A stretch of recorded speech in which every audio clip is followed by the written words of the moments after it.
مساء الفل عليكم يا جدعان، عاملين ايه؟ يا رب تكونوا بخير. معاكم احمد توفيق، قناه باك تو ذا بيزز فانتزي الدوري الانجليزي. فيديو ردة فعل سريعه على الجوله الثالثه اللي سكوري فيها كان 43 والافرج 44، والافرج بتاع اول 10000 على العالم كان 42، والافرج بتاع اول 100000 كان 43.2.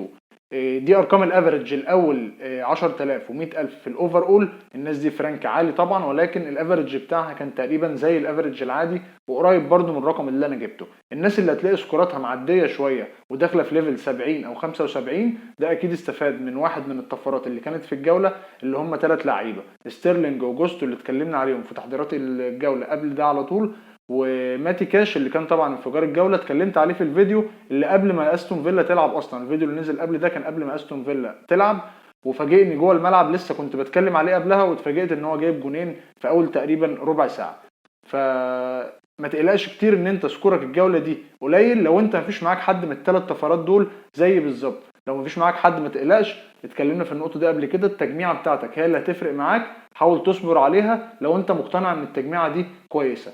تغييرات الجوله اللي فاتت كانت صلاح اوت وجواو بيدرو اوت، الاثنين على بعض جابوا توتال 6 نقط، واشتريت جاكسون ومبويمو الاثنين جابوا على بعض 9 نقط. الاستفاده طبعا قليله، 3 نقط بس موجب، ولكن في المجمل التغييرات كانت 2 فري من غير ماينس، استفدت 3 بوينت موجب.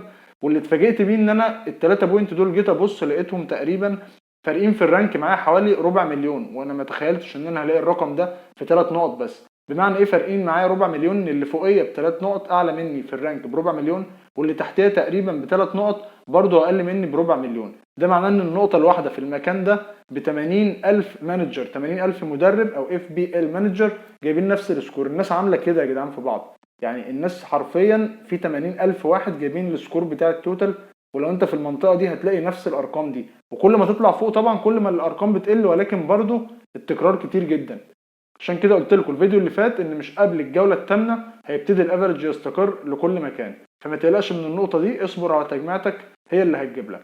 خطتي في التغييرات هي ان انا هبيع اندرسن نيوكاسل في نص الملعب، وهحاول استثمر فلوس محمد صلاح اللي انا حاططها في البنك من الجوله اللي فاتت، واجيب واحد من 3 لعيبه، رحيم ستيرلينج، جيمس ماديسون او لويس دياز. رحيم ستيرلينج لو استهدفته الجوله الجايه مينيموم هجيبه عشان 4 جولات. اي حد يا جماعه هيفكر في رحيم ستيرلينج لازم يجيبه عارف ان هو مينيموم هياخد منه 4 جولات طول ما الراجل سليم ومفيش اصابات او في اي ايقافات او طرود. طول ما الراجل سليم وبيبتدي لازم تستهدفه على الاقل ال4 جولات. ال4 جولات سهلين او 5 جولات الجايين، ولكن لازم تبقى باصص شويه على مدى بعيد ان الراجل ده مستواه متذبذب، ممكن يجيب 19 وبعد كده يجيب 2 بوينت بلانك وبعد كده يجيب هاتريك. هو ده رحيم ستيرلينج، وفورمه تشيلسي لسه برده مش احسن حاجه. فلو جبت رحيم ستيرلينج هتارجته عشان مينيمم 4 جولات. تاني لعيب ممكن اجيبه هو جيمس ماديسون، الفورمه بتاعته كويسه، ولو فكرت في ماديسون هفكر فيه كلونج تيرم، مش هيطلع من فريقي طول ما هو سليم او مفيش عنده ايقافات او طرود. ممكن اخر اقعده بنش في جوله، اعمل روتيشن بينه وبين حد لو الماتش بتاعه نسبيا صعب، خارج للسيتي في الاتحاد او خارج لمانشستر في اولد ترافورد.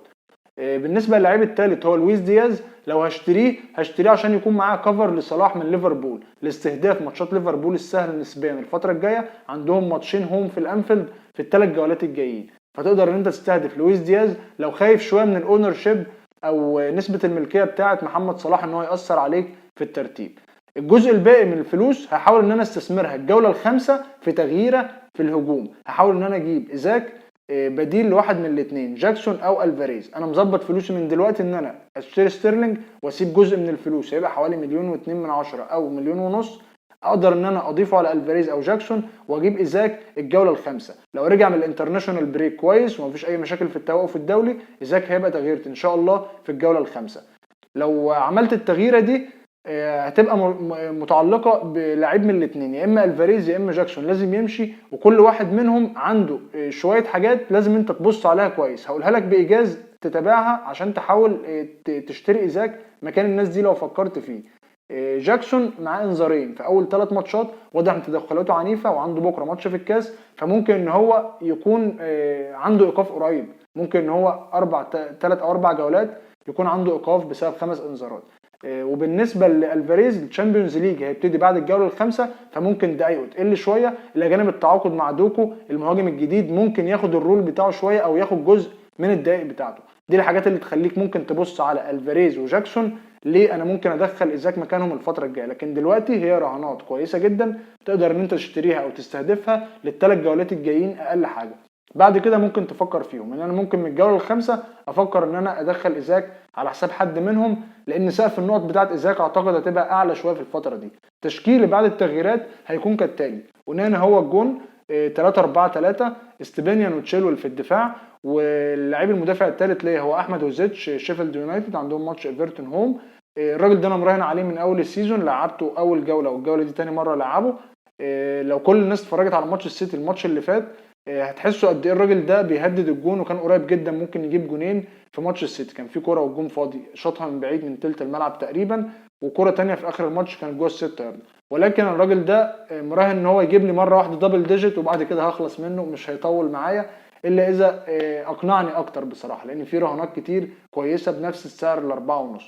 نص الملعب مكون من 4 لعيبه، ساكا ومبويمو وميتوما، واللاعب الرابع اللي انا لسه هشتريه واحد من الثلاثه اللي اتكلمنا عليهم، ستيرلينج او لويس دياز او ماديسون. الهجوم معايا 3 لعيبه، الفاريز وجاكسون وهالاند. هالاند كابتن، امبويمو فايس كابتن، والدكه بتاعتي اول واحد فيها راشفورد، اللي انا شايف ان هو اصعب ماتش في ال8 لعيبه اللي عندي. انا شايف ان الجزء اللي قدام عندي في الهجوم ال7 لعيبه اللي في الملعب هم اولى ان انا احطهم في الملعب اكتر من ان انا احط راشفورد.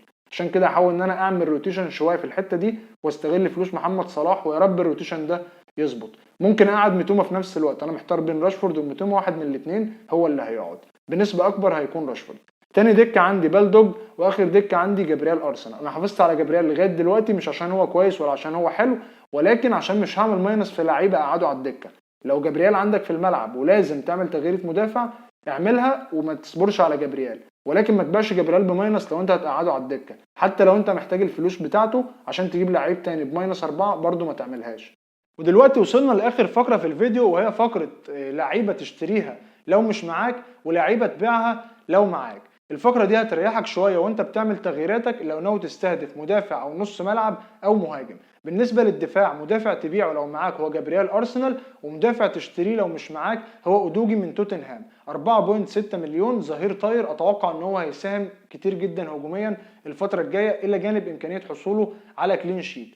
بالنسبه لنص الملعب، لعيب تبيعه لو معاك في نص الملعب هو جابرييل مارتينيلي، اللي اعتقد دقايقه هتقل نسبيا الفتره الجايه بعد جاهزيه جابرييل خيسوس. هيبتدي تروسرد يرجع ياخد روتيشن تاني مع مارتينيلي على الخط، ونكيتيا ياخد روتيشن مع خيسوس في منطقه الجزاء كقلب هجوم رقم 9. فاعتقد مارتينيلي دقايقه هتقل شويه. واحسن نص ملعب تشتريه لو مش معاك، كانت المفاضله صعبه شويه ان انا اختار لعيب واحد عشان في اختيارات كتير جدا في نص الملعب، ولكن اعتقد جيمس ماديسون هو احسن اختيار الفتره الجايه. ماديسون من توتنهام هو احسن اختيار الفتره الجايه بالنسبه لرهانات نص الملعب.